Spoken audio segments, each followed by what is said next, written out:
Indeed, a busy day for the president. And joining us now live to discuss President Trump's next moves on Russia, Ukraine, and the NATO Secretary General's visit to D.C. today is Mike Leon. He's NTD News contributor and the director of strategy at the Free Equal Elections Foundation. Mike, it's good to see you. What are your expectations of President Trump's announcement related to Russia today, and what role, if any, is NATO going to have? Hey, Kerry, good to see you first and foremost. Yeah, you said it before the package came on. A busy day yesterday for the president. And, you and I have talked about this, Kerry. Like, this is one thing that he campaigned on about ending the war. It wasn't realistic. And we talked about the whys, right? Because Russia is a military superpower, right? It's a nuclear superpower. Like, there's not that many advantages that the president has from a leveraging standpoint, negotiation standpoint with the Russians, as opposed to the Ukrainians. Everything that went down in the Oval Office, all those months, subsequent months, I think the president and his team, and we saw this with Marco Rubio meeting Russian counterparts out in Saudi Arabia, was about diplomacy and trying to potentially end this war. Trump administration felt that they could negotiate with Vladimir Putin.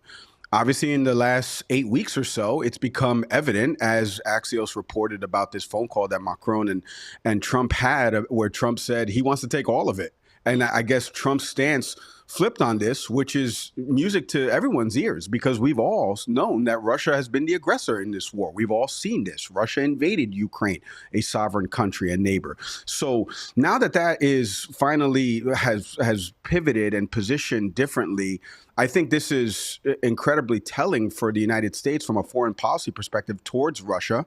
I expect potentially there may be some sanctions on Russian oil and gas. We'll see what comes out of that. But the fact is, and from speaking with folks that know a little bit more about what's going to go on later today, that we're going to be in the business of selling weapons to the NATO allies, and then they will be distributing those weapons to Ukraine.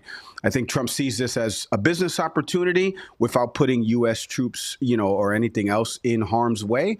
I think American people are on board with that. I'm not on board with war overall, but if this is a solution and method to helping our European allies and Ukraine ultimately, I think everybody is on board with that. Yeah, in addition to weapons supply, you mentioned some sanctions. Can you explore what that could look like a little bit further? Yeah, I mean, this is the big thing that, speaking to folks that are very familiar, with Russia and have covered Russia for years, the one big advantage that the president could have used. And again, he tried the diplomacy angle. He truly did. Like, let's be honest. Marco Rubio and the counterparts meeting with Lavrov out in Saudi Arabia, they tried to put something together, and it just never came to fruition. And we know General Kellogg has been out there trying to negotiate as well. But the sanctions part of this would really be, and it has to be, on the biggest sector, the sector that makes up 30 to 50% of their budget revenues out in Russia, which is Russian oil and gas, where a lot of folks buy from. And if there are sanctions put on that, this is going to be something that will hamper Russia financially. And not only will that lead to potentially them coming to the table, but the hope is, I would think, Kerry, and again, not somebody has handled this foreign policy wise. I actually have somebody coming on that dealt directly with this during the Obama administration on our next episode of Can We Please Talk?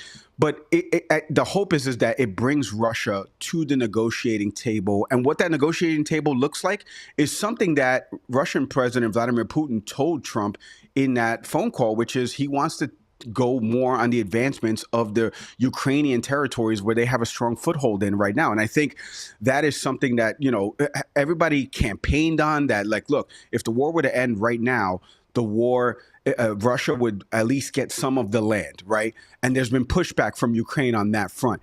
The only option that the U.S. ever had in all of this was to do sanctions and to actually cripple the Russian economy and hurt the Kremlin financially. Money speaks, Kerry, in this regard.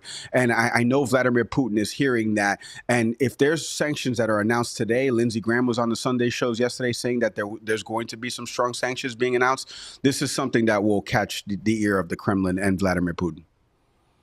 Now, Putin has been escalating his drone missile combo attacks on Ukraine very recently, killing civilians, targeting infrastructure.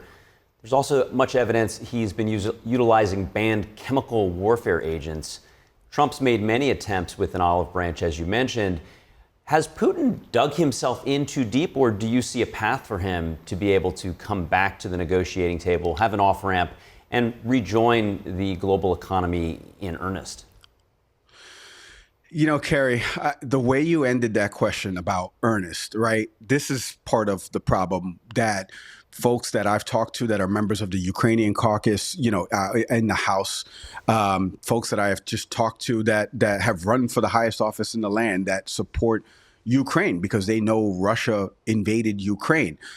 It's the president of Russia is a former KGB officer, is somebody who, worked for the secrecy part of this, maybe not being on the up and up, as you just mentioned there when you asked that question. And I think the fact that Donald Trump, the light switch has switched over right now to the president, that Russia and the president that is guiding Russia is someone to not be trusted in all this, that is not acting in good faith in all of this, I think is a huge shift for any world leader right now. You remember you and I spoke about in the subsequent days after that Oval Office meeting between Zelensky and Trump, what did European leaders do? They met with Zelensky and they said, look, we've got your back in the fight in all of this. And why? Because they knew Zelensky was coming in good faith. They knew in 2019, Zelensky came to the table and signed that deal with Angela Merkel and Emmanuel Macron, talking about the ceasefire in all of this and the potential peace going forward. And that Putin violated that. Like, we have to be honest, history will not be kind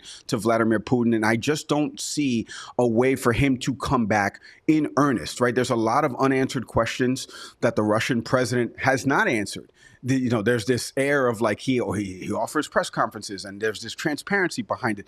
But he hasn't done a lot of these things on the global stage that show that he can be trusted. This is what Kamala Harris campaigned on. This is what members in the Republican Party have told Donald Trump. You cannot trust Vladimir Putin. Like you said, Kerry, he tried the olive branch. The olive branch was slapped away numerous times because Russia knew that there was nothing that could be done to get them to stop doing this unless, again, depending upon the sanctions, it could cripple the Russian economy. And again, money talks in all of this. So I don't think that there is a way for Russia to come back from all of this, specifically on the part that you mentioned in earnest, Kerry. And that's the part in all of this. We do want a potential long-term end and solve to this. And what that looks like, I don't know, but we do know one thing is that Russia was the aggressor in all of this. And Vladimir Putin, the president is finding out, is someone that he can't trust. Appreciate your insights this morning. We'll be watching today's announcements with great interest. Mike Leon, we'll see you soon. This episode of Can We Please Talk is presented by our friends over at Fresh Roasted Coffee. Delicious tasting coffee since 2009. They've been our proud sponsor. You see the promo code there. Look at this. They sent me this beautiful kit right here. Listen to that. Listen to that seal coming out, right? What's in it? Environmentally safe, compostable K-Pods. I love the dark Mexican blend. You can go to their website right now, take the quiz. That quiz is going to put you with a flavor profile. Listen to that sound of the coffee that you're going to be matched up with. Go to freshroastedcoffee.com. Click the link right now in our show notes. You can see it right there. Click that link. It's going to take you to the site. When you get to checkout, use our promo code, Can We Please Get 20? All one word, Can We Please Get 20, 20. You're going to get 20% off your first purchase. Head to freshroastedcoffee.com, our official sponsor of the Can We Please Talk podcast.